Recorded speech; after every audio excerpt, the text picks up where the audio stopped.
हे बघा, अशा प्रकारचे दोन प्रकारचे न्यूरॉन असतात. एकाला कोटिंग असतं, दिसतंय तुम्हाला, त्याला मायलिनचं शीट म्हणतात. आणि दुसऱ्याला कोटिंग नसतं, त्याला नॉन मायलिनेटेड म्हणतात. आणि ब्रेनच्या कोणत्या पार्ट मध्ये कोणता असतो? ज्याला कोटिंग असतो तो व्हाईट पोर्शनचा असतो आणि ज्याला नसतं तो ग्रे पोर्शनचा असतो. आणि कालच तुम्हाला सांगितलं, ब्रेन मध्ये दोन प्रकारचे पोर्शन असतात. एकाला ग्रे मॅटर म्हणतो आपण, तो बाहेरचा असतो, आणि व्हाईट मॅटर मध्ये असतो. म्हणजे नॉन मायलिनेटेड कोण असतो? व्हाईट मॅटर मध्ये असतो, आणि सॉरी ग्रे मॅटर मध्ये असतो, आणि हा मायलिनेटेड व्हाईट मॅटर मध्ये असतो. महत्वाचं आहे, मायलिनेटेड नॉन मायलिनेटेड हा फास्टर असतो. याला नोड तयार झालेले असतात. नोड म्हणजे हे दिसतं तुम्हाला, नोड म्हणतात त्याला. हे असे नोड तयार झालेले असतात, हे महत्वाचे आहेत. यामुळे सिग्नल फास्ट होतो. आणि सिग्नल फास्ट होतो हे तर महत्वाचं आहे. नोड जे आहेत ते बाहेरून लावलेले असतात, म्हणजे त्याला आपण मायलिन म्हणतो. यामुळे सिग्नल तर फास्टर होतो. दुसरी गोष्ट हे होते की एक ऍक्सॉन आहे आणि दुसरा आहे, यातलं जे कनेक्शन असतं यातनं इकडे तिकडे सिग्नल जात नाही मायलिन शीथमुळे. म्हणजे मायलिन शीथ हे काय करतं, प्रोटेक्शनही करतं सिग्नलचं आणि त्याला फास्टही करतं. तर लक्षात ठेवा की मायलिनेटेड नॉन मायलिनेटेड महत्वाचा पॉईंट आहे. चला पुढे जाऊ थोडं.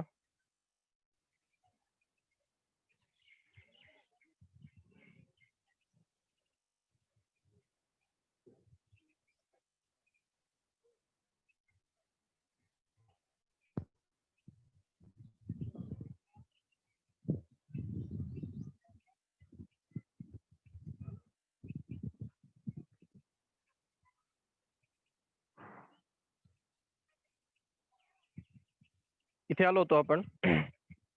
तर नेक्स्ट पॉइंट आपला आहे न्यूरोलॉजिकल सेल्स. मागेच तुम्हाला दाखवले होते या सर्व सेल्स, हे बघा, या ज्या सेल्स होत्या, तर याला न्यूरोलॉजिकल सेल्स म्हणतात, न्यूरोग्लायडल सेल्स म्हणतात, किंवा त्याला आपण गँग्लिया म्हणतो. तर ह्या ज्या सेल्स असतात यांचं काय काम असतं? प्रायमरी काम काय असतं की आपल्या जो न्यूरॉन्स असतो त्याला मदत करणं. न्यूरोलॉजिया आणि न्यूरोग्लायडल सेल्स अशा प्रकारचं नाव आहे. प्रत्येक काय काम करतं सांगितलंय तुम्हाला. ॲस्ट्रोसाइट काय काम करतं, मायक्रो ग्लाइक सेल्स काय काम करतात, श्वान सेल्स. फक्त हे श्वान सेल्स म्हणजे हेच काय आहे, ते मायलिन शीथ तयार करतात. तिकडे लिनोडेंड्रोसाइट्स काय करतात हे मागच्या लेक्चरला आपण चांगलं बघितलंय, एकदा मागचा व्हिडिओ बघा. तर त्या सेल बद्दल थोडं लिहिलं इथे. इथे लिहिलं आहे की न्यूरोग्लायल सेल्स ह्या काय असतात, ग्रेटर इन नंबर असतात, न्यूरॉन पेक्षा जास्त असतात. एक न्यूरॉन दाखवला त्याच्या शेजारी भरपूर सेल्स असतात. Most of the supporting cell of neuron system is derived from the same embryonic tissue layers. तर माहिती आहे तुम्हाला की आपल्याकडे टिश्यूचे एक लेयर्स असतात. म्हणजे इम्ब्रियॉनिक म्हणजे काय, तर रिप्रोडक्शन तुम्हाला सांगितलंय. आपल्याकडे 3 लेयर असतात, टोडम, मेसोडम आणि इंडोडम. यापासून आपली ह्युमनची डेव्हलपमेंट होते किंवा कोणत्याही एम्ब्रियोची होते. तर त्यामधलं हे जे डेव्हलपमेंट होते नर्वस सिस्टीमचे मोस्ट ऑफ द सेल्स असतात त्या एक्टोडम पासून तयार होतात. माहिती आहे ना, एक्टोडम, मेसोडम, इंडोडम. तर त्यामधला जो एक्टोडम आहे त्या एक्टोडम पासून ह्या नर्वस सिस्टीमची काय होते, स्टार्ट होते. हार्ट कोणत्या डम पासून स्टार्ट होतो? हार्ट आपण घेतलं होतं. हार्ट कोणत्या सिस्टीम स्टार्ट होतो? झालं होतं का आपलं हे? किंवा रिप्रोडक्टिव्ह सिस्टीम मध्ये सांगितलं होतं तुम्हाला मी की बाकीची रिप्रोडक्टिव्ह सिस्टीम कोणत्यापासून डेव्हलप होते? अभ्यास झालाय चांगला नीटवाले कोणी? तेव्हा लक्ष ठेवायचं की हा प्रश्न विचारला जातो कसं की कोणती सिस्टीम, आपण जेव्हा एम्ब्रियो असतो, एम्ब्रियॉनिक डेव्हलपमेंट होतं, म्हणजे एम्ब्रियो असतो तेव्हा त्याच्या 3च लेअर असतात. मग ह्या 3 लेअर मधल्या कोणता लेअर हार्ट तयार करतो, कोठून रिप्रोडक्टिव्ह सिस्टीम स्टार्ट होते, कोठून नर्वस सिस्टीम स्टार्ट होते, हे माहिती असलं पाहिजे. तर नर्वस सिस्टीम कुठून स्टार्ट होते? एक्टोपासून. मेसोपासून मोस्टली रिप्रोडक्टिव्ह सिस्टीम स्टार्ट होतात. तर ह्या गोष्टी लक्षात ठेवायच्या. नेक्स्ट आहे the term neuroglia refers to the supporting. हे बघा त्याचं नावच असं आहे की हे न्यूरोग्लिया, तुम्ही म्हणा त्याला ग्लिया म्हणा, काय म्हणा. तर याचं काम असतं की यांना नाव अशासाठी की हे फक्त सपोर्ट करतात बस. यांचं काम आहे न्यूरॉन्सला सपोर्ट करणं. काय आहे ते, कोठे आहेत, त्यांचे नावं हे आहेत, हे त्यांचे डायग्राम आहेत आणि हे त्यांचे फंक्शन आहेत. या सेल्स मध्ये कोणा काही डाऊट आहे का? हॅलो आदित्य. नाही सर. हे न्यूरोग्लायल सेल्स मला वाटतं चांगल्या प्रकारे आपण डिस्कस केलं आहे. आपण म्हणतोय पॉइंटर नाव सिनॅप्स. सिनॅप्स काय असतं? Junction between two nerve cells with a minute gap between in allow the transmission of impulse. हे बघा, सिनॅप्स म्हणजे तुम्हाला लिहावं लागेल की एक जंक्शन आहे, म्हणजे दोन गोष्टीतलं एक. ऍक्च्युली जसं आपण जंक्शन असतं, रेल्वेचं जंक्शन असतं, तशा प्रकारे जंक्शन दोन गोष्टीला जोडतं. आणि महत्वाची गोष्ट ट्रान्समिट केलं तर काय? इम्पल्स. म्हणजे या दोन गोष्टी आहेत, ही एक गोष्ट आणि ही दुसरी. ऍक्च्युली ते न्यूरॉन्सच असतात. ठीक आहे. तर हे न्यूरॉन्स मधनं काय होतं, एकाच दुसऱ्यामध्ये काय केला तो, हा इम्पल्स ट्रान्सफर केला तो. त्याला आपण सिग्नल, जनरली मेसेज म्हणतो किंवा सिग्नल म्हणतो, तर आपण त्याला नर्वस सिस्टीममध्ये इम्पल्स म्हणतो. तर हा इम्पल्स इथून अशा प्रकारे इथे ट्रान्सफर केला त्या गॅप मधनं, आणि त्या गॅप मध्ये भरलेले असतात न्यूरो ट्रान्समीटर. म्हणजे एक गॅप असते, अशी गॅप असते, त्या गॅप मधनं एक सिग्नल ट्रान्सपोर्ट केला तो, आणि तो ट्रान्सफर करणारी जी सिस्टीम असतं त्याला म्हणतात न्यूरो ट्रान्समीटर ब्रिज. म्हणजे न्यूरो ट्रान्समीटर भरलेले असतात, ते काय करतात, एका न्यूरॉन मधनं दुसऱ्या न्यूरॉन मध्ये सिग्नल ट्रान्सफर करतात, आणि त्या सबस्टन्सला म्हणायचं न्यूरो ट्रान्समीटर. आणि ते ब्रिज करतात म्हणजे काय, जॉईन करतात, म्हणून त्यांना न्यूरो ट्रान्समीटर ब्रिज म्हणतात. तर सिंपल गोष्ट आहे, तुम्ही फक्त सांगणार न्यूरॉन मधल्या कनेक्शनला सिनॅप्स म्हणतात. आता न्यूरॉन्स मध्ये न्यूरॉनच्या प्रॉपर्टी काय, किंवा इथे nerves, properties of nerve fibre. Okay, तुम्हाला इथे नर्व फायबरच्या काही प्रॉपर्टी दिलेल्या आहेत, जे नर्व कशा प्रकारे काम करते. चला इथे बघा, तुम्हाला प्रॉपर्टीज बघू आपण. चला, कोण वाचणार प्रॉपर्टी?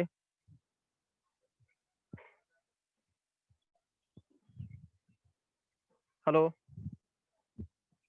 आदित्य, वाच बरं. हो sir. Properties of nerve fibers: excitability, irritability. The nerve fibers, on account of presence of polarized membrane, have the ability to preserve stimulus and enter into a state of activity.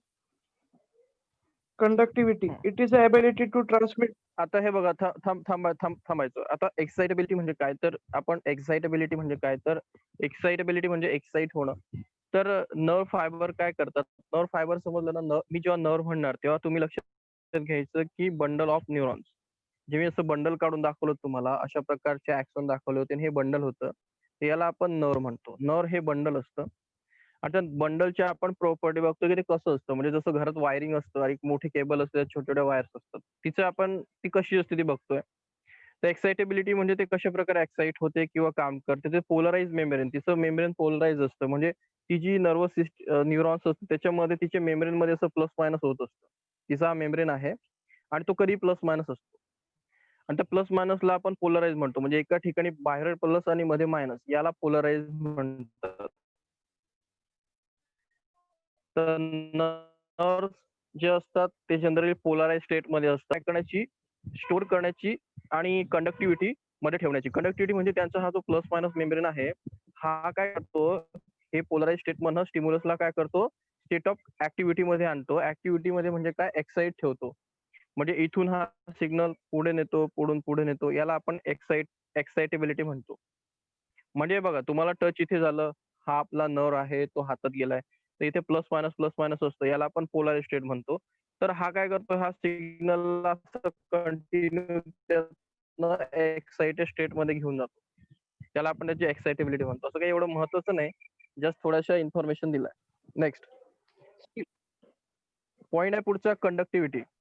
Conductivity म्हणजे तेच, हे बघा, हा जो nerves असतात हे काय होतात, स्टिम्युलसला परसिव्ह करतात आणि ऍक्टिव्हिटी स्टेट मध्ये जातात. ऍक्टिव्हिटी स्टेट म्हणजे कसं, त्याला पुढे ट्रान्सफर करतात, त्यालाच इन टर्म्स ऑफ दुसऱ्या गोष्टीत आपण कंडक्टिव्हिटी म्हणतो.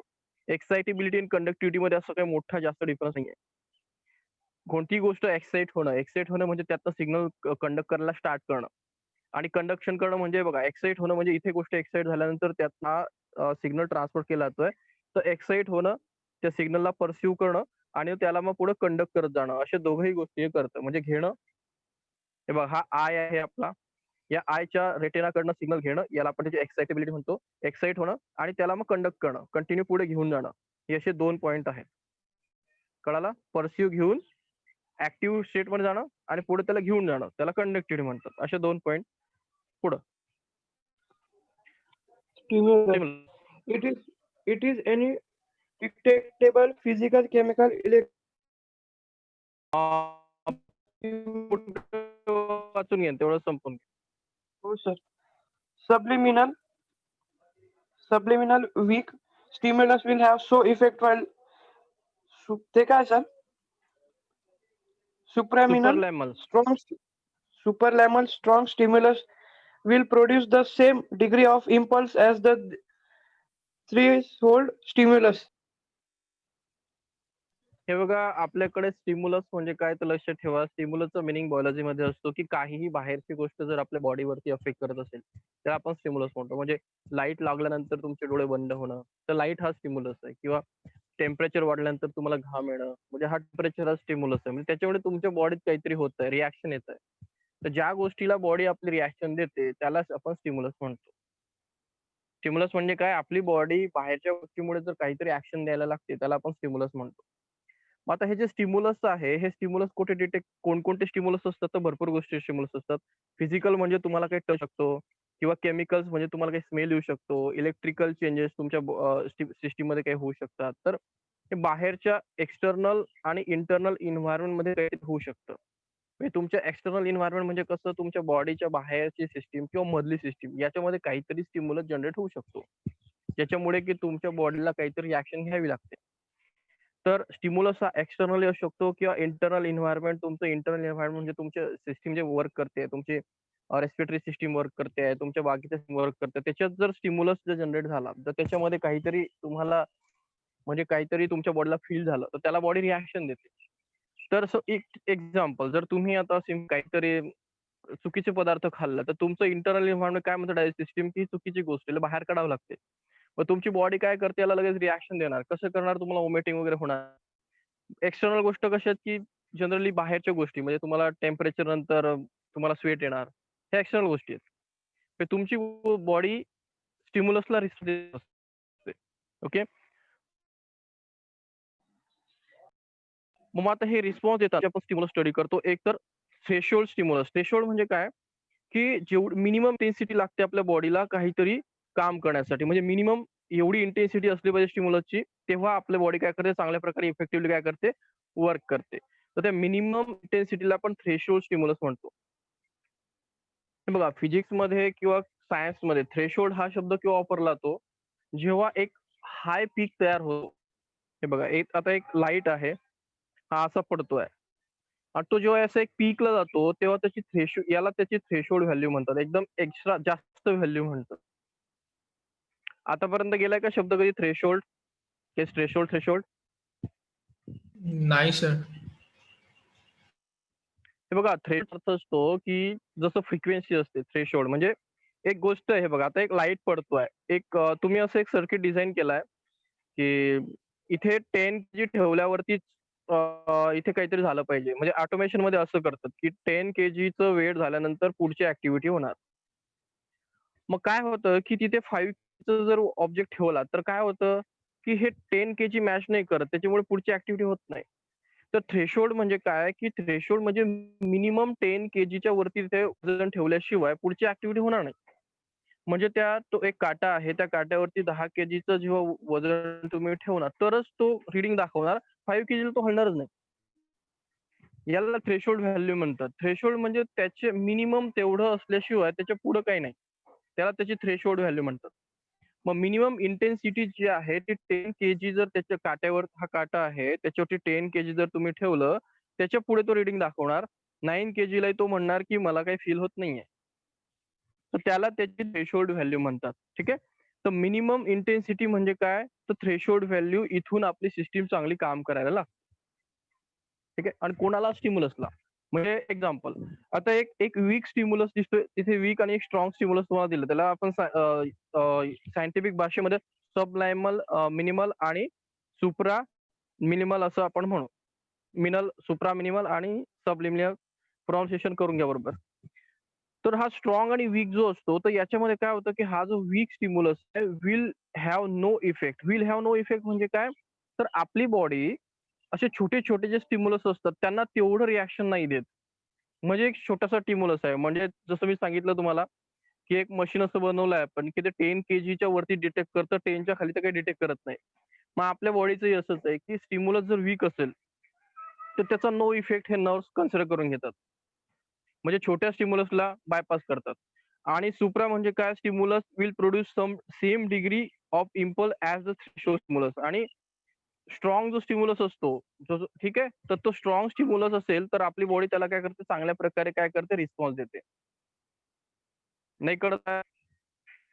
कळलं सर. एक मिनिट, इंटरनेटचा यूज करू.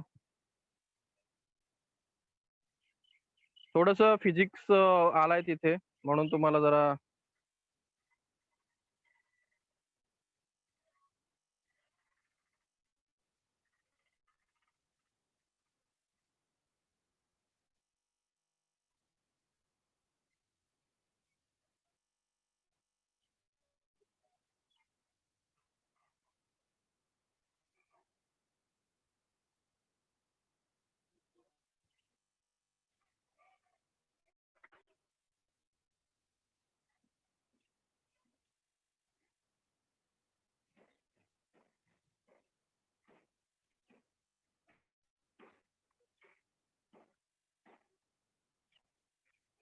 हे बघा, हे एक डायग्राम आहे.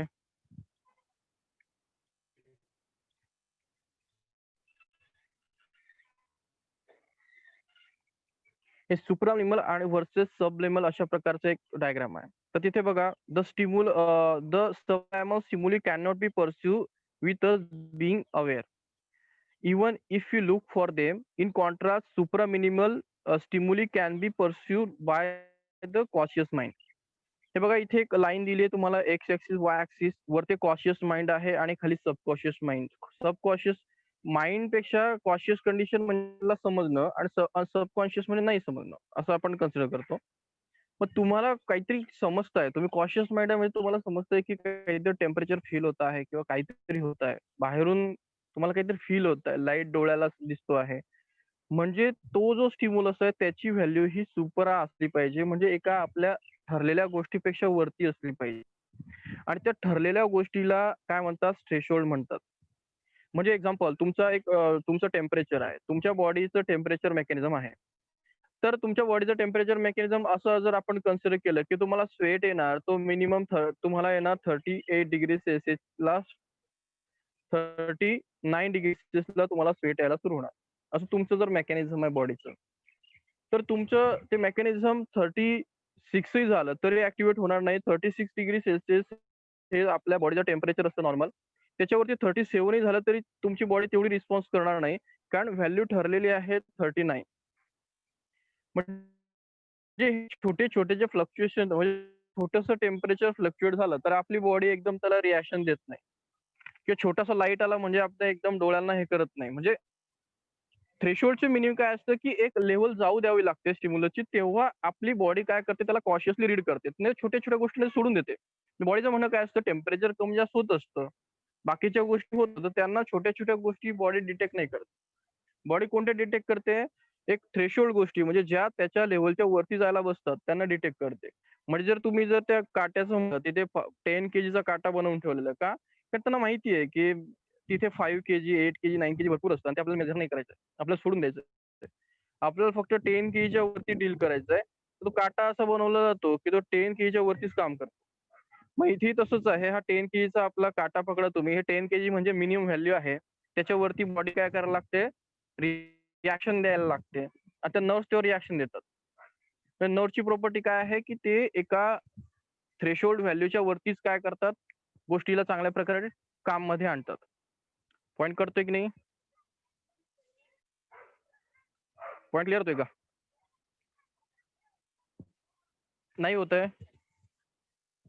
हे बघा, सुप्रामिनियल आणि सबलिमिनल हे तर पॉईंट, हे तर जनरली सायंटिफिक वर्ड आहे. महत्वाचा पॉईंट काय आहे, थ्रेशोल्ड व्हॅल्यू काय. थ्रेशोल्ड व्हॅल्यू म्हणजे काय, की ज्या व्हॅल्यूच्या खाली आपली बॉडी कोणती, ही अशी मिनिमम व्हॅल्यू असते की तेच आपली बॉडी डिटेक्ट करते. करताय काय म्हणतोय? हो सर, कळतंय. आणि मग आणि हे मेकॅनिझम का बनवलंय असं बॉडीचं, की एक मिनिमम व्हॅल्यूच्या वरती डिटेक्ट करायचं. सिंपल आहे. बाहेर भरपूर चेंजेस चालू असतात. आपल्या बॉडीच्या बाहेर भरपूर चेंज आणि छोट्या-छोट्या बॉडीला जर असं रिस्पॉन्स आपली बॉडी करायला लागली, तर ती काम नाही करू शकत. तर आपल्या बॉडीने प्रॉपरली जी महत्त्वाची गोष्ट आहे, एका लिमिटच्या वरती गेल्यानंतरच आपली बॉडी त्याला रिस्पॉन्स देते. तर त्याला त्याची थ्रेशोल्ड व्हॅल्यू म्हणतात. प्रत्येक म्हणजे लाईटची थ्रेशोल्ड व्हॅल्यू ब्रेक झाल्यानंतर आपल्याला ऑब्जेक्ट चांगले दिसतात. एका स्मेलची थ्रेशोल्ड व्हॅल्यू ब्रेक झाल्यानंतर आपल्याला चांगले स्मेल येतात. एक लिमिट असते. ठीक आहे. आता थ्रेशोल्ड व्हॅल्यू कमी जास्त असते. म्हणजे ह्युमनची थ्रेशोल्ड व्हॅल्यू वेगळी असते. आता जे आपण कुत्रे वगैरे म्हणतो त्यांची थ्रेशोल्ड व्हॅल्यू आता कुत्र्यांना एकदम बारीक स्मेल येतो. आपल्याला येत नाही. का येत नाही? कारण त्यांची थ्रेशोल्ड व्हॅल्यू कमी आहे. त्यांना लवकर गोष्टी समजतात. आपली व्हॅल्यू मोठी आहे. आपल्याला तेवढा तो स्मेल वाढल्याशिवाय आपल्याला डिटेक्टच होत नाही. म्हणजे कुत्र्यांची जर एक्झाम्पल घेतलं, कुत्र्यांची थ्रेशोल्ड व्हॅल्यू जर 100 असेल, तर आपली 500 आहे.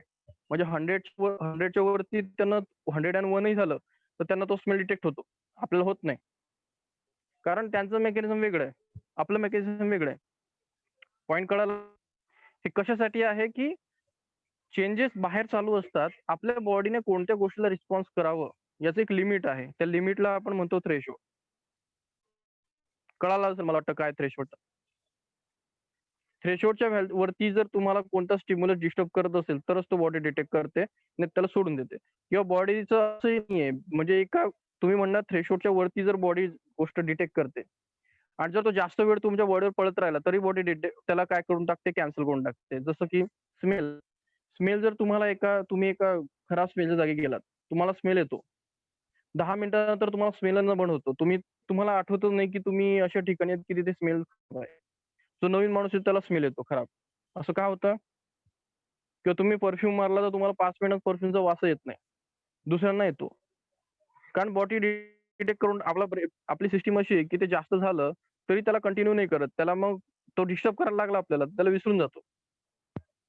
तर आपल्या बॉडीचं थोडं रिव्हर्स मेकॅनिझम आहे. म्हणजे थ्रेशोल्डच्या वरती गेलं, जास्त वेळ जर आपल्याला राहायला लागला, तर बॉडी त्याला विसरण्याचा प्रयत्न करतो. चलो ठीक आहे. काही समजलं का मग? म्हणजे मला म्हणायचं होतं नर्व्हज जे असतात ते इम्पल्स सोबत काम करतात, स्टिम्युलस सोबत काम करतात. त्यामध्ये जे एवढी स्टिम्युलसची व्हॅल्यू झाली तरच त्याला काम करतात. त्याला म्हणतात सुप्रालायमल आणि त्याच्या खाली जर असेल सबलायमल जर स्टिम्युलस असेल तर त्याला काम करत नाहीत. पॉइंट कळाला? हो हो सर. पुढचं आहे समेशन इफेक्ट. चलो वाचा. A single subliminal stimulus will have no effect, but if many such weak stimuli are given in quick session, हम्म.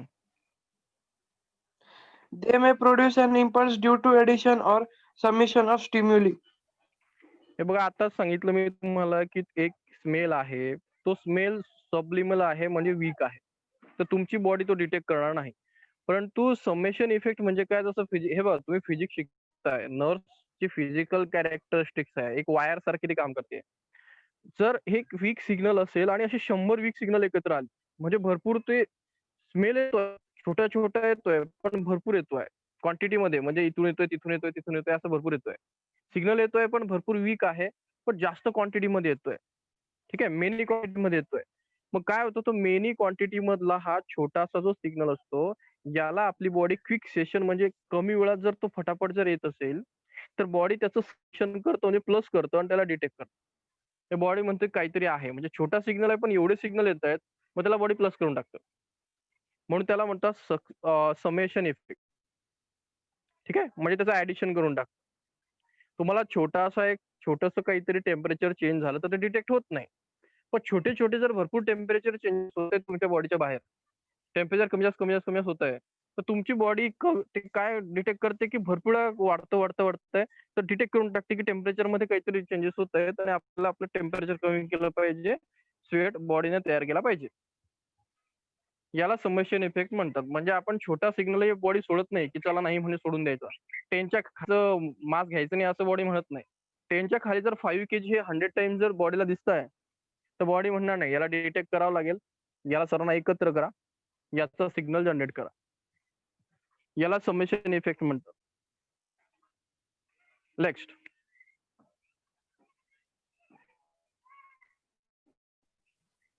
all or none law. The nerve will either conduct the impulse along its entire length or will not at all conduct the impulse as in case of subliminal or weak stimulus.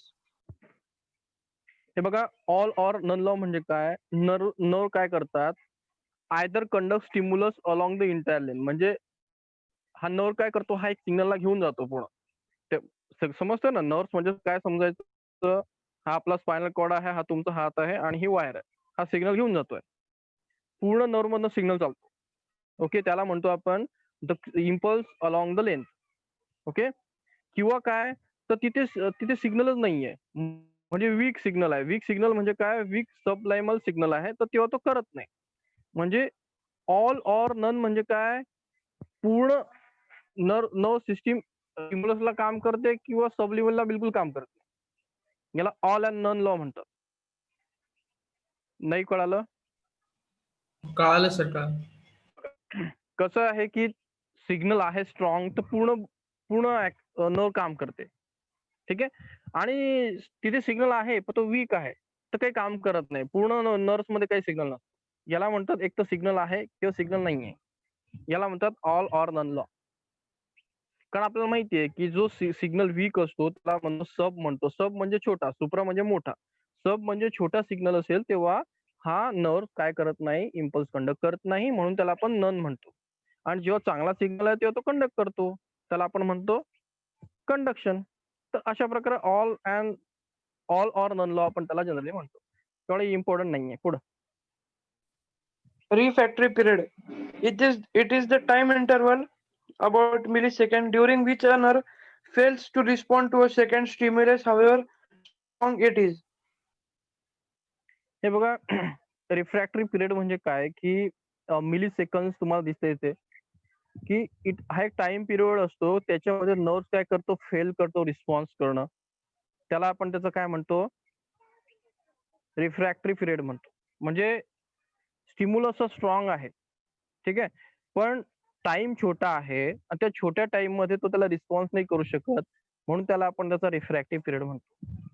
तुला माहिती आहे आपल्या आयचंही period आहे, म्हणजे आयला आपण जेव्हा 0.8 second मध्ये जर आपण बघितली कोणती गोष्ट तर ती आपल्याला डिटेक्ट होत नाही, म्हणून आपल्याला ते पेजेस जर तुम्ही फास्ट मूव्ह केले तर ते आपल्याला कंटिन्यू इमेजेस दिसतात, कारण आपल्याला ते डिटेक्ट नाही होत. एवढे सेकंड्स मध्ये, मिली सेकंड्स मध्ये काम करणं पॉसिबल होत नाही. त्याच्यामुळे रिफ्रॅक्टिव्ह पिरियड म्हणजे आपल्या सिस्टीम काही स्ट्रॉंग सिग्नलला कमी सेकंदामध्ये रिस्पॉन्स करायला काय करते, फेल होते, त्याला त्याचा रिफ्रॅक्टिव्ह पिरियड म्हणतात. बरोबर, म्हणजे तेवढं स्ट्रॉंग ही आपलं सिस्टम आहे, पण त्याची काही लिमिटेशन्स आहेत. म्हणजे रिफ्रॅक्टिव्ह पिरियड म्हणजे काय समजलं तुम्हाला मग, की आपली सिस्टीम फेल होते रिस्पॉन्स करायला स्ट्रॉंग सिग्नलला. ओके, तो टाइम इंटरवल काय आहे, मिली सेकंड मध्ये. Next, Synaptic delay. The impulse requires about 0.3 to 0.5 milliseconds to cross the synapse.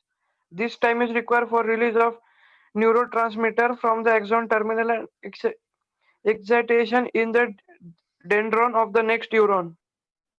हे बघा आपल्याकडे डिले कुठे होतो सिग्नल मध्ये. मी सांगितलं ना की रिफ्रॅक्टरी पिरियड म्हणजे काय, तर आपल्याकडे न्यूरॉन्सला सिग्नल डिटेक्ट करायमध्ये कधी कधी फेल होतो तो. काय, कारण टाइम मुळे. तर टाइम कुठे जातो, म्हणजे एक सिग्नल तुमच्या नर्व्स मध्ये चाललाय, म्हणजे हे बघा कन्सिडर करा की तुमचा हा एक सिग्नल यातनं चालला आहे. आता एक सिग्नल चाललाय, तो तो अडकतो कुठे, स्पीड कुठे कमी होते, सिनॅप्स मध्ये. हे सिनॅप्स आहेत, इथे एक संपला, हा न्यूरॉन आहे, दुसरा न्यूरॉन आहे, तिसरा न्यूरॉन आहे, इथे कनेक्शन आहे, इथे सिनॅप्स समजला ना, दोन न्यूरॉन्स मधलं कनेक्शन. मग या सिनॅप्स मध्ये काय होतं, या सिनॅप्स मध्ये मी आधीच सांगितलं की सिनॅप्स म्हणजे असं एक जंक्शन असतं, त्याच्यामध्ये न्यूरो ट्रान्समीटर असतात, ते केमिकल्स असतात, आणि तो न्यूरो ट्रान्समीटर ब्रिज बनवतात, आणि त्या ब्रिजमुळे इथला सिग्नल दुसऱ्या न्यूरॉन्स मध्ये जातो. आणि लक्षात ठेवा, जो न्यूरॉन्स मधला सिग्नल असतो तो इलेक्ट्रिकल असतो, ह्याच्यातला इलेक्ट्रिकल असतो, तो फास्ट असतो. पण हा जो सिनॅप्स असतो त्यातला सिग्नल केमिकल असतो, न्यूरो ट्रान्समीटर हे केमिकल्स असतात. मग हा इथे स्पीड कमी होते आणि केमिकल्सला रिलीज व्हायला वेळ लागतो. मग रिलीज व्हायला वेळ लागतो, तर मग हे बघा, it require release the neurotransmitter from axon, म्हणजे या ऍक्सॉनचे जे एंड्स आहेत, हा इथे स्नॅप्स आहे, तर यातनं केमिकल्स निघायला वेळ लागतो. मग दुसरा जो आहे तो रिसिव्ह करायला वेळ घेतो, मग दुसऱ्याला एक्साइट व्हायला वेळ लागतो. मग तिथे 0.5 to 0.3 मिली सेकंदचा काय होतो तिथे लॉस होतो. एवढा टाइम घेतो तो सिनॅप्स पुढच्या याला न्यूरॉन्सला ट्रान्सफर करण्यासाठी. पॉइंट कळतोय? समजताना काय म्हणतोय मी, एक न्यूरॉन आहे आणि दुसरा न्यूरॉन आहे, त्याच्यामध्ये सिनॅप्स आहे. सिनॅप्स एका न्यूरॉन मधनं सिग्नल कशाने जातो माहिती आहे तुम्हाला, प्लस मायनस म्हणजे इलेक्ट्रिकल. सिनॅप्स आला म्हणजे त्याच्यामध्ये काय असतं, न्यूरो ट्रान्समीटर. हे न्यूरो ट्रान्समीटर काय करतात, हे न्यूरो ट्रान्समीटर म्हणजे केमिकल्स असतात. हे बघा इथे आपण शिकणार आहोत. हे बघा हा आपला एक का आलं इथे लिहायचं, ओके. हे बघा हा एक एक न्यूरॉन आहे, हा एक न्यूरॉन आहे आणि हा सिनॅप्स आहे, गॅप. आता यातनं जो सिग्नल येतो आहे तो नर्व्ह इम्पल्स आहे, तो इलेक्ट्रिकल आहे. यातनंही जाणार आहे तो इलेक्ट्रिकल आहे. गॅप मध्ये बघा हे न्यूरो ट्रान्समीटर बघा, रेड कलरचे दिसतंय न्यूरो ट्रान्समीटर. या न्यूरो ट्रान्समीटर बघा इथून रिलीज होत आहेत आणि त्या खालच्या मध्ये घुसत आहेत, त्या ग्रीन कलर मध्ये, त्याला रिसिव्हर म्हणतो आपण. आणि ते जेव्हा त्यातनं निघतात, खाली जातात, खालचं रिसिव्ह करतो, तेव्हा त्या खालच्याला समजतं की वरच्याने सिग्नल पाठवलं. मग त्यांना त्या हे रेड कलरचे जे व्हेसिकल्स असतात, न्यूरो ट्रान्समीटर त्या व्हेसिकल मधून बाहेर निघतात, नंतर त्या बाहेर येऊन त्या खाली जातात, मग खालचे रिसिव्हर त्याला रिसिव्ह करतात. यामध्ये टाइम लागतो, तो टाइम तुम्हाला इथे दिलाय, हा तो टाइम आहे. म्हणजे सिनॅप्स काय, सिनॅप्टिक डिले म्हणजे काय, सिनॅप्स थोडं सिग्नलला डिले करतो. चलो synaptic fatigue. Synaptic fatigue. The transmission of nerve impulse across the synapse halts the temporary due to exhaustion of its neurotransmitter. हे बघा सिनॅप्टिक फटीग म्हणजे काय, पुन्हा फिजिक्स. चला फोकस करा. हे बघा फटीग म्हणजे काय तर माहिती आहे तुम्हाला, फटीग होणं म्हणजे थकणं. हे जे सिनॅप्स असतात, सिनॅप्स मध्ये तुम्हाला माहिती आहे महत्वाचं काम काय होत असतं की हा जो सिनॅप्स असतो हा तुम्हाला दिसतोय थोडा कॉम्प्लिकेटेड सिस्टम आहे. यामधनं याला वेसिकल्स म्हणतात. म्हणजे एक न्यूरॉन जेव्हा सिग्नल घेऊन येतो तेव्हा त्याला दुसऱ्या न्यूरॉन्स मध्ये ट्रान्सफर करण्यासाठी मध्ये हा गॅप लागतो आणि यातनं न्यूरो ट्रान्समीटरला आधी रिलीज व्हावं लागतं. त्या वेसिकल्स पण बघा ते असे बाहेर पडत दिसते तुम्हाला, इथे फोकस करा. हे बघा हा वेसिकल ब्रेक होतोय, त्यातनं रेड कलरचे न्यूरो ट्रान्समीटर बाहेर पडतायत आणि नंतर ते दुसऱ्याच्या बॉडीमध्ये जात आहेत. तर याच्यामध्ये काय होतं की टाइम तर जातोच, डिले तर होतोच, पुन्हा फटीग होतो. म्हणजे याच्यामध्ये हाल्ट होतो, टेम्पररी सिस्टीम. हॉल्ट म्हणजे थोडी बंद पडते आणि टेम्पररी हॉल्ट झाल्यामुळे due to exhaustion of neurotransmitter. Exhaustion म्हणजे हे न्यूरो ट्रान्समीटर काय होत जातात, सर्व रिलीज होऊन जातात. हे न्यूरो ट्रान्समीटर आहे ना, सर्व इथून एक्झॉस्ट होऊन जातात. त्यामुळे काय होतं की सिस्टीम हॉल्टवर येऊन जाते. म्हणजे न्यूरो ट्रान्समीटर एक्झॉस्ट झाल्यामुळे, संपल्यामुळे सिनॅप काय करतो, हॉल्ट करतो. हॉल्ट म्हणजे थांबतो. तर याला म्हणायचं त्याचं फटीग. जसं आपण फटीग मध्ये येतो, जास्त एक्सरसाइज वगैरे केली तर आपले हातपाय दुखतात, आपण एक्सरसाइज स्टॉप करतो, हॉल्ट वरती जातो. आपण म्हणतो आपली एनर्जी एक्झॉस्ट झाली, एनर्जी आहे म्हणून एक्सरसाइज आहे. तसं इथे न्यूरो ट्रान्समीटर आहेत म्हणून आपलं काय आहे, सिग्नल ट्रान्सफर आहे.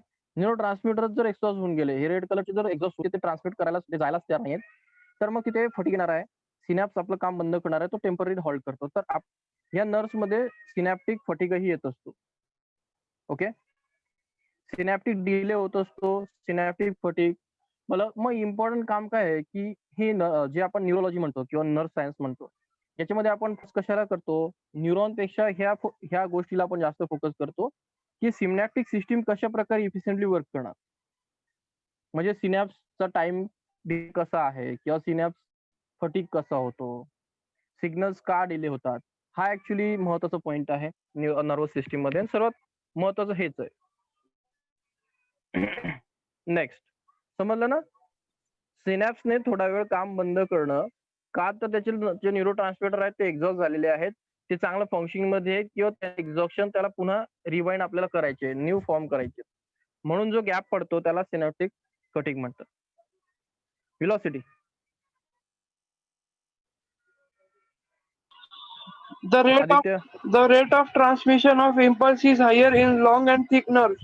It is higher in homothermus than in poikilothermus. The velocity of transmission is higher in voluntary fibers, 100 to 120 second in man as opposed to autonomic or involuntary nervous.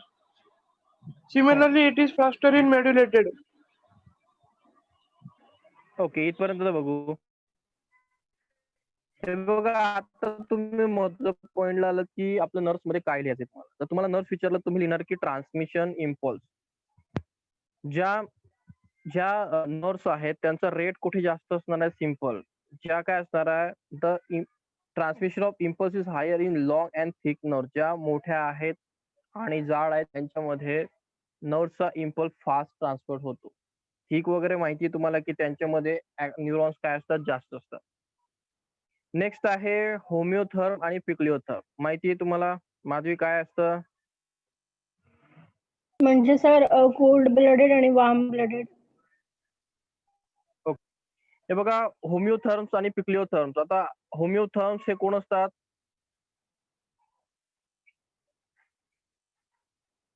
होमिओथर्म्स बरोबर आहे. ते होमिओथर्म्स कोणाला म्हणतो आपण, कोल्ड ब्लडेड का warm blooded?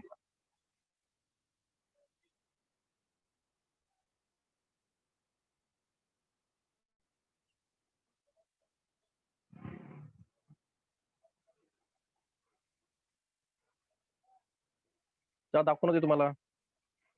बघा, होमिओथर्म्स, पिक्लिओथर्म्स हे तुम्ही कुठे स्टडी केलेलं असतं, क्लासिफिकेशन ऑफ ॲनिमल्स मध्ये.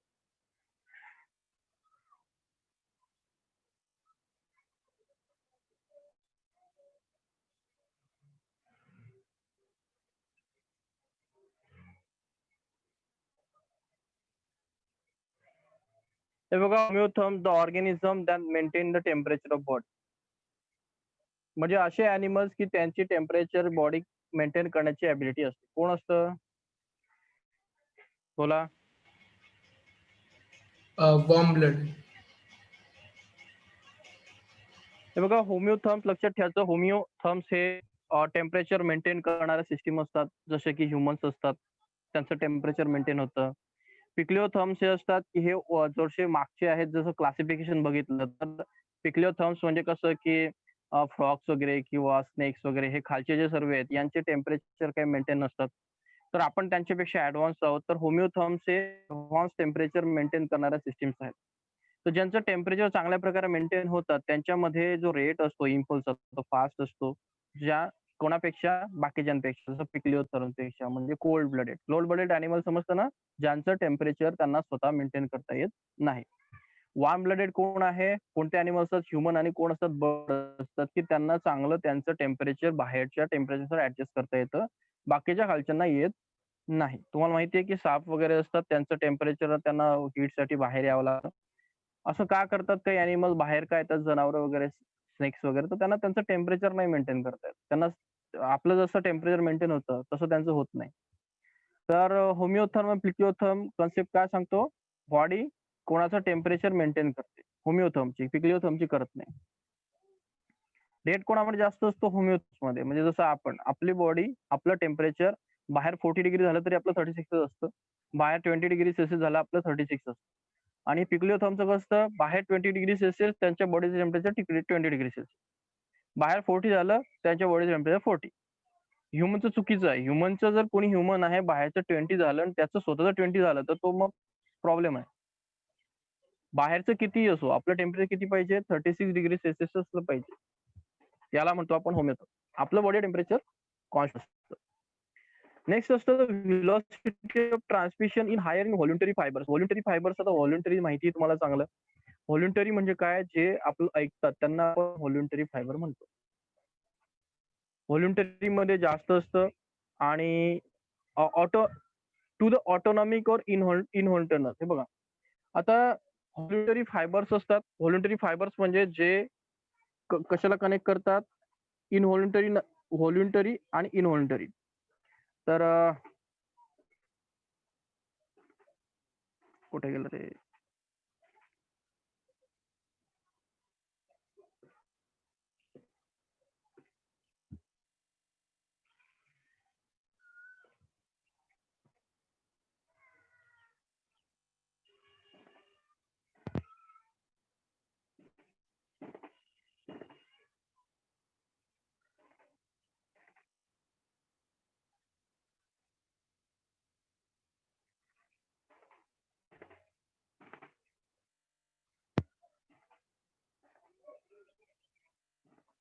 हे बघा आपल्या बॉडीमध्ये नर्वस सिस्टीम ज्या असतात त्या दोन प्रकार असतात. एक तर सोमॅटिक किंवा सोमॅटिक म्हणजे नर्वस, व्हॉलंटरी अँड इनव्हॉलंटरी. आता व्हॉलंटरी म्हणजे कसे की आता याचे डायग्राम असून चांगले दाखवतो तर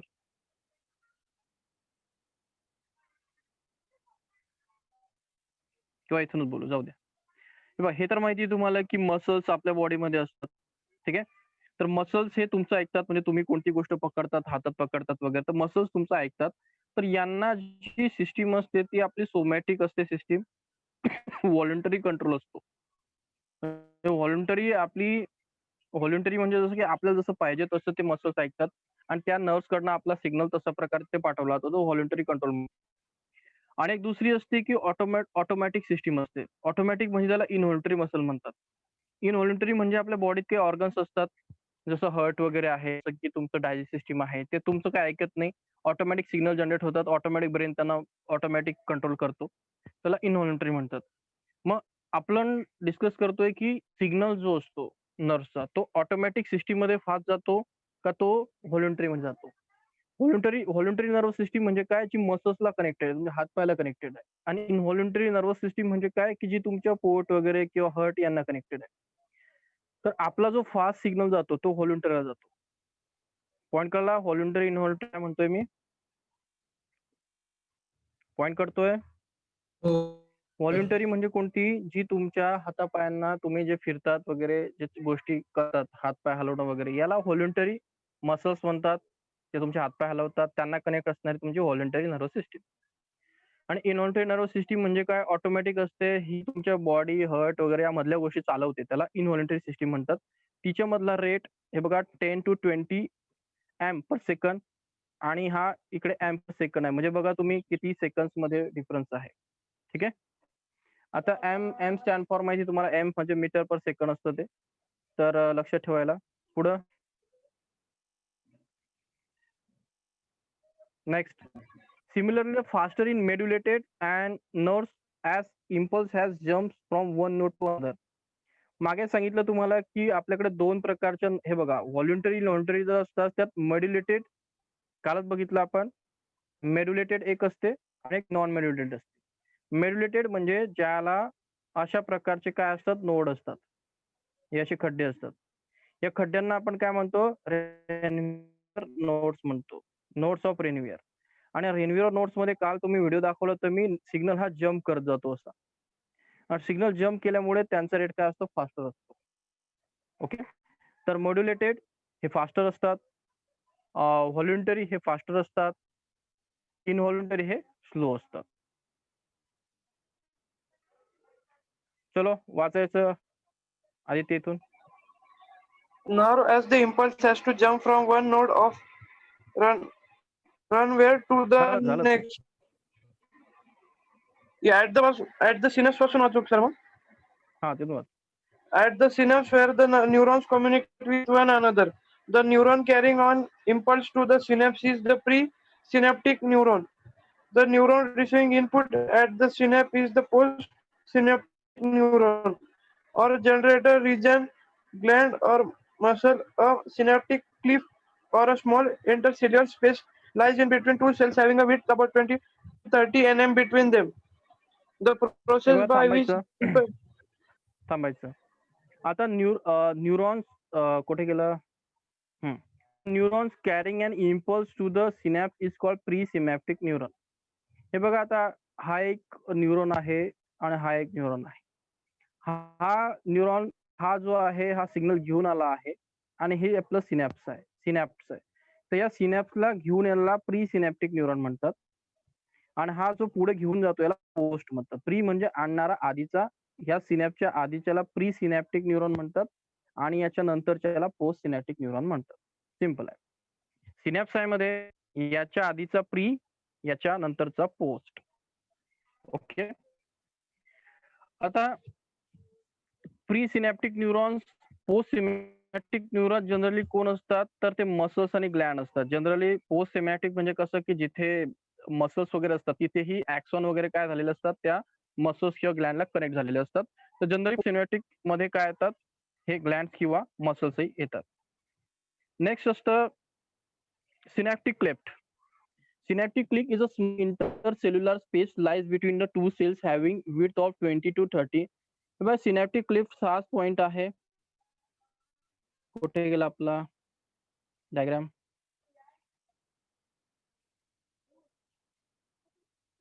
ते डायग्राम होती ना. चलो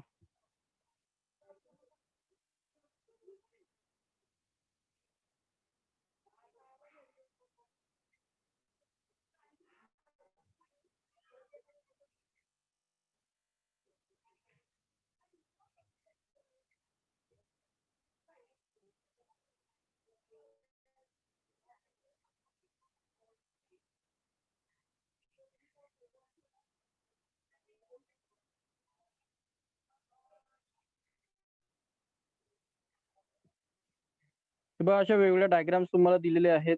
तुमच्या बुक मध्ये चांगली डायग्राम दिली कशा प्रकारे तो कनेक्ट होतो.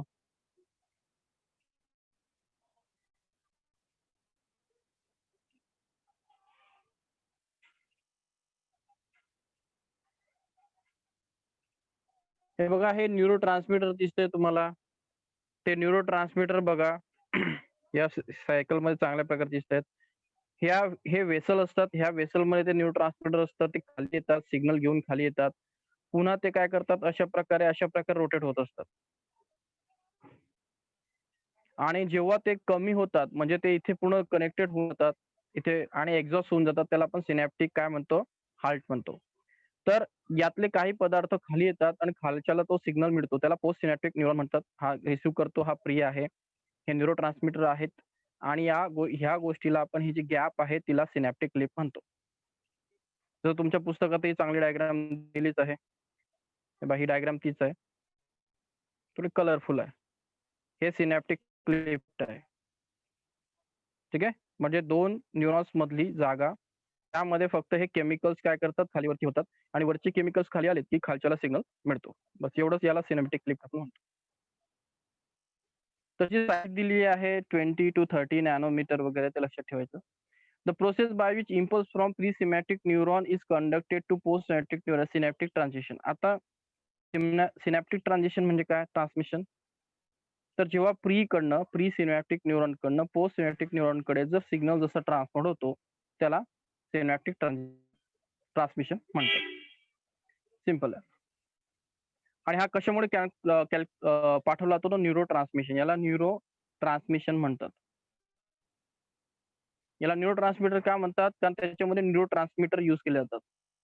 याला न्यूरो ट्रान्समीटरने यूज केला जातो म्हणून त्याला न्यूरो ट्रान्समिशन म्हणतात. तर एवढं सिंपल आहे ते काय मोठं.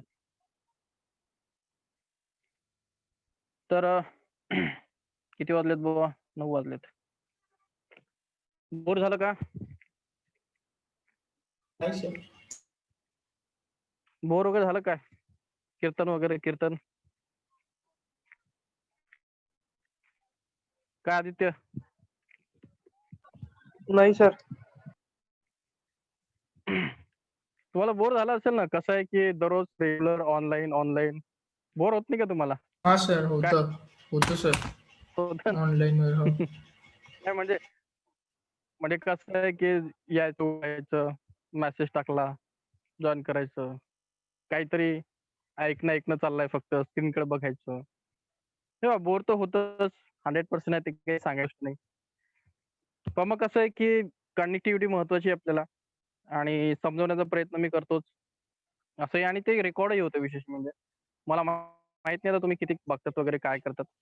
पण हे बघा बोर कसं आहे की काही ना काहीतरी शिकावं लागतं. माहिती आहे तुम्हाला की काही ना काहीतरी शिकावं लागतं आणि विशेष म्हणजे आपल्या बॉडीचं पार्ट्स आहेत. म्हणजे असं नाही की तुम्ही काहीतरी वेगळं सायन्स शिकताय की तुम्हाला ते माहित नाही. ही आपली बॉडी आहे. आपल्या बॉडीमध्ये हात काम कसं करतो, ब्रेन काम कसं करतो. तुम्ही त्याला थोडंसं अशा दृष्टीने बघितलं पाहिजे की आपली बॉडी म्हणून नुसतं सब्जेक्ट म्हणून त्याला बायोलॉजीला असं बघणं त्याच्यापेक्षा तुम्ही एक ह्युमन बॉडी म्हणून बघितलं पाहिजे की न्यूरॉन्स काय आहे किंवा आपल्या बॉडी किती कॉम्प्लेक्स आहेत. त्याच्यामध्ये किती काम चाललंय. म्हणजे मी बोलतोय. मी बोलण्यासाठी माझा ब्रेन डिसिजन घेतो आहे. माझे माउथ टंग वगैरे सर्व सिस्टीम काम करत आहेत. त्याच्यामध्ये किती सिग्नल ट्रान्सफर होत आहेत. म्हणजे मी तुम्हाला रिएक्शन देऊन बोलतोय. तिथे किती सिनॅप्स असणार, सिनॅप्टिक क्लिफ्ट असणार, पुन्हा तिथून न्यूरोट्रान्समीटर खालच्याला कनेक्ट करणार, त्यात गॅप पडणार. हे काही सिंपल गोष्ट नाहीये. तर ते आपल्याला माहिती असलं पाहिजे, की किती कॉम्प्लिकेटेड सिस्टम आहे आपलं आणि ती सिस्टम आपली बॉडी किती प्रेशियस आहे, किती महत्त्वाची आहे. म्हणजे तुम्ही म्हणाल, की मोबाईल काम करतो, मोबाईल 10, 15, 20, 30 हजाराचा असतो. त्याच्यासाठी आपण विचार करतो ते महत्त्वाची गोष्ट आहे किंवा गाडी महत्त्वाची आहे. त्यापेक्षा आपली बॉडी महत्त्वाची आहे. म्हणजे आपल्या बॉडीसारखं मेकॅनिझम अजून नाही, एक्झिस्ट करत नाही. आणि तिचीच माहिती आपल्याला नसतं म्हणजे आणि विशेष म्हणजे ते माहिती लोकांना आहे ना, आपण ते घेत नाही. तर बायोलॉजीला थोडंसं विचार करायचा आणि हे गोष्टी तुम्हाला पुढे आयुष्यातही लागतात. म्हणजे जसं की तुम्हाला माहिती येईल, की भरपूर आता मी भरपूर लोकांच्या कॉन्टॅक्टमध्ये येतो. तर त्यांना काय होत आहे तोही मोठा प्रॉब्लेम असतो. जसं की त्यांना न्यूरॉनचा प्रॉब्लेम असतो त्यांना समजत नाही. ते हाडकाच्या डॉक्टरकडे फिरतात. काही ब्रेनचा इश्यू असतो त्यांना समजत नाही. हे कशामुळे होतं पॅरेंट्स आता एक माझे रिलेटिव्ह आहेत. एक छोटी मुलगी आहे. तर त्यांना नर्व्हचा प्रॉब्लेम त्या मुलीला आणि ते इकडे-तिकडे सर्जन हा सर्जन तो म्हणजे फक्त पॅरेंटला नॉलेज कशाचं नाही, तर पॅरेंटना बायोलॉजी माहीत नाही. ते पॅरेंट आपले इंजिनिअर, बायोलॉजी सोडलेले आणि मग काय करायचं हा डॉक्टर म्हणतो इकडे जा, तो डॉक्टर म्हणतो इकडे जा, तो म्हणतो पेडियाट्रिककडे जा, तो म्हणतो आपण डॉपलर करू, तो हा करू. लास्टला त्यांना आता कळालं, की आपल्याला एक कॉस्मेटॉलॉजीची गरज आहे. त्यातही ते व्हेरकनॉफ हा एक कन्सेप्ट आहे तो. म्हणजे काय झालं तर त्यांनी 1 वर्ष, 2 वर्ष यात घालवलं, की ह्या डॉक्टरचं कन्सल्ट, त्या डॉक्टरचं, तो डॉक्टर म्हणतो ह्या टेस्ट करू, तो डॉक्टर म्हणतो हा टेस्ट करू. नुसतं ते टेस्टच करतायत. काही कुठे प्रॉपर गाईडलाईन नाही आणि कोणत्याही डॉक्टरकडे तुम्ही जा, कितीही पैसे, कितीही तो हुशार असेल, तो तुम्हाला टेस्ट करायला सांगणारच. तो असं म्हणत नाही, की मी सॉल्व्ह करत नाही. त्याला माहिती असतं, की बरं हे बघू आपण, एकदा ट्रायल करून बघू, जमलं, जमलं. असं कधी ऐकलंय का तुम्ही डॉक्टरकडे गेले आणि तो म्हणतो, "हे माझं नाही, त्याला घेऊन जा." हे फक्त सीरियस कंडिशनमध्येच होतं. नॉर्मल ज्या रूटीन केसेस आहेत त्या डॉक्टर ट्रायल एंड एरर करतोच. तर एवढं तरी आपल्याला नॉलेज हवं, की आपल्याला की काय चाललंय किंवा आपल्या कोणाला काही प्रॉब्लेम आहे का? त्याचं कुठे गेलं पाहिजे? माझ्या डोळ्यासमोरची गोष्ट आहे. मागच्या 2 वर्षापासून ते फिरत होते. नंतर त्यांना मीच गाईड केलं. तेव्हा त्यांनी ते बॉम्बेला जाऊन त्यांना तर समजलं, की व्हेन्सचा प्रॉब्लेम आहे आणि त्याला आपल्याला काहीतरी बघावं लागेल. तर आतापर्यंत ते काहीच्या काही करत होते. ते चांगली गोष्ट नाही. शिकलेले आहेत, पण तो फक्त नॉलेज काय नाही, बॉडीचं नॉलेज नाही. काय होतंय समजत नाही. आणि छोटे मुलं काय सांगणार का तुम्हाला मला काय होतं? तर एवढं तरी नॉलेज हवं, की इश्यू काय आहेत? आपण कोणत्या न्यूरॉन्स म्हणजे आपण कोणत्या डॉक्टरकडे जातोय, तो काय करतो, काय करू शकतो? बेसिक तरी पाहिजे. म्हणजे प्रॅक्टिकल नॉलेज जसं म्हणतो आपण, नाहीतर नुसतं चाललेत कुठेही लोकांच्या भरोश्यावर. तर तेवढं तरी नॉलेज असावं माणसाला, की कारण आपलं लाईफ आहे, आपल्याला आपली बॉडी मेंटेन करायची आहे. तर बॉडीचे फेल्युअर्स आपल्याला माहिती आहेत. काय म्हणणं आहे तुमचं? की कोणाला असं काही जाणवलं, की बुवा डॉक्टरकडे भरपूर लोकं फिरतात? मी तर भरपूर बघितलं. माझा जो एव्हरेज रेट आहे, माझ्याकडे मोस्टली 1-2 महिन्याला तरी 1-2 पेशंट येतोच, की दादा आपल्याला दवाखान्यात जायचंय. औरंगाबादला तुम्हाला माहिती आहे, की 2-3 मोठे हॉस्पिटल्स आहेत आणि त्याच्यामध्ये माझ्याकडे एक आणि एक आलेलाच असतो. माझं प्रत्येक डॉक्टरला भेटणं झालंय. जसं की न्यूरोलॉजिस्ट असतो, मग प्रत्येक डॉक्टर, टोटली सर्व डॉक्टर. मला एकच कळालं, जे लोकं असतात, डॉक्टरकडे येतात, त्यांना प्रॉब्लेम काहीच असतो. 5-6 वर्ष घालवतात आणि त्यांना प्रॉब्लेम वेगळाच असतो. म्हणजे ट्रीटमेंट दुसरीकडचीच घेतात, तिसऱ्याकडच्या गोष्टी करतात आणि शेवटी मग फायनल स्टेजला मोठ्या दवाखान्यात येतात. म्हणजे कोणाचा पाय दुखतो आहे, तर असा प्रश्न असतो, की तो दुखत असतो किडनीमुळं. किडनी खराब झालेली असते किंवा तुमचे डोळ्यांना काही प्रॉब्लेम असतो, तो वेगळाच काहीतरी इन्फेक्शनमुळे असतो. तो चष्मा घालत बसतो. अशा भरपूर गोष्टी आहेत, की समजतच नाही, की ते काय करतायत आणि शेवटी मग 5-7 वर्षाने कंडिशन होतात आणि मग ते शोधत-शोधत मग शेवटी डॉक्टर सांगतो, मग मोठ्या डॉक्टरकडे जा, असं जा. मग तेव्हा ते येतात. त्यापेक्षा आपल्यालाच कळायला पाहिजे, की आपल्याला होतं काय आहे? आपल्या रिलेटिव्हजची काळजी आपल्याला त्याच्याने घेता येते. तर मला असं प्रॅक्टिकली वाटतं बुवा. एवढं तरी समजलं पाहिजे, की न्यूरॉन्स काय असतो, ब्रेन्स काय असतो, मॅथेमॅटिक्सवाल्यांना. बायोलॉजीवाले तर शिकताच. एक प्रॅक्टिकल नॉलेज आहे ते. त्याच्यामुळे सब्जेक्टला बायोलॉजीला असं बोरिंग समजण्यापेक्षा ते थोडं आता ऑनलाईन बोरिंग तर असतंच. पण त्याला समजण्यापेक्षा थोडंसं असं समजा, की ते आपलं एक एक्स्ट्रा इन्फॉर्मेशन आहे आपल्या बॉडीची. काय भाषण जास्त आलं काय? काय वाटतं नाही सर. सिद्धेश? आहे का सिद्धेश भांबरे? हॅलो. हे बघा थोडंसं प्रॅक्टिकल बायोलॉजीचं नॉलेज असू द्या. मी भरपूर केसेस बघितल्यात की लोकांना काही कळत नाही, म्हणजे बिलकुल लिटरली काही नाही. पैसेही असून मूर्खासारखे इकडे तिकडे फिरतात. डॉक्टर तेवढे मूर्खासारखे फिरवतात. तुम्ही हॉस्पिटल्समध्ये जा. आपण कुठेही जातो, म्हणजे तुम्ही लोकांना भरपूर नॉलेज आहे की पैसा कसा कमवायचा वगैरे. पण त्यांना हे नॉलेज नाही की कोणत्या डॉक्टरकडे लवकर जावं लागतं. हो सर. हो सर. हे बघा मागचं पुस्तक तुमचं एवढं वरच्या वरती होतं बायोलॉजी.